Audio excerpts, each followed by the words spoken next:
Chers compatriotes, chers amis, je suis ravie de vous retrouver et tout d'abord, je tiens à vous remercier pour les messages d'encouragement qui continuent à me parvenir. Et donc, aujourd'hui, j'aimerais m'entretenir avec vous sur deux sujets principaux. D'abord, sur la sortie de Félix Tshisekedi Tshilombo hier à Kisangani et en deuxième lieu, la présence à Kigali de l'opposant congolais, M. Franck Diongo. Alors, hier à Kisangani, M. Félix Tshisekedi a été très clair et il a exprimé sa volonté de vouloir changer la Constitution. Donc ça, ce n'est rien d'autre que de vouloir mettre le Congo à feu et à sang, comme si tous les drames que nous vivons dans notre pays depuis des décennies ne suffisaient pas. Alors, au motif que la Constitution actuelle a été conçue par des étrangers et donc il faudrait modifier celle-ci. Alors moi, je tiens d'abord à m'interroger. D'où vient la témérité de M. Félix Tshisekedi pour changer la Constitution? Parce que étrangers, dit-il, mais de quels étrangers s'agit-il? Il s'agit des Belges, puisque la Constitution a été conçue dans la principauté de Liège. Et donc, ce sont des compatriotes à M. Félix Antoine Tshisekedi Tshilombo, qui est belge, ainsi que tous les membres de sa famille.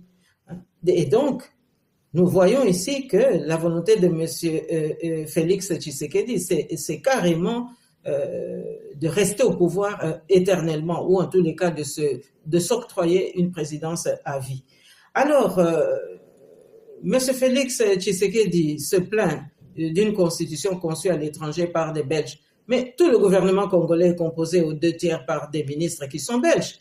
Des ministres, y compris la première ministre qui est belge, et laquelle d'ailleurs a été nommée par Kigali au bon soin de Madame Félix Tshilombo, puisque c'est elle désormais qui assure la souveraineté de notre pays à la présidence de la République.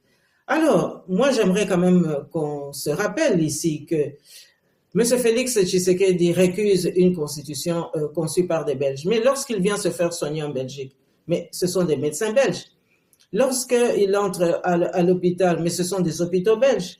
Et la raison d'État qui lui a permis d'être accrédité comme candidat à la présidentielle et d'être désigné par Kabila, mais c'est une raison d'État défendue par des autorités belges. Il a lui-même vanté il y a quelques semaines que le roi des Belges l'appelle au téléphone tous les 6 mois. Et donc, il est parfaitement à l'aise avec ce double jeu. Les soins médicaux qu'on lui prodigue mais sont effectués par des Belges. Et donc, toute cette duplicité, je pense que le moment est venu que la Belgique puisse éclairer l'opinion et prendre position, parce que les contradictions, la duplicité et les compromissions, nous les avons observées ces derniers jours. Alors, de quoi s'agit-il? La première ministre était ici il y a quelques jours, et le journal congolais, Agence congolaise de presse, ne s'est pas empêché de titrer à la une le 22 octobre dernier que la première ministre a reçu des élus belges pour s'engager résolument dans l'avenir des relations entre la Belgique et le Congo. Alors, moi, je m'étonne justement de cette audience relatée par l'Agence congolaise de presse, puisque nous savons tous qu'en Belgique, il vient d'avoir lieu des élections communales et qu'à ce titre, tous les élus communaux n'entreront en fonction qu'au mois de décembre. Par ailleurs, à quel titre est-ce que Mme Judith a reçu ces élus belges? Puisque nous savons très bien que les relations extérieures sont gérées par le gouvernement fédéral. Lequel gouvernement fédéral est en affaires courantes et donc démissionnaire? Le nouveau gouvernement n'est pas encore formé.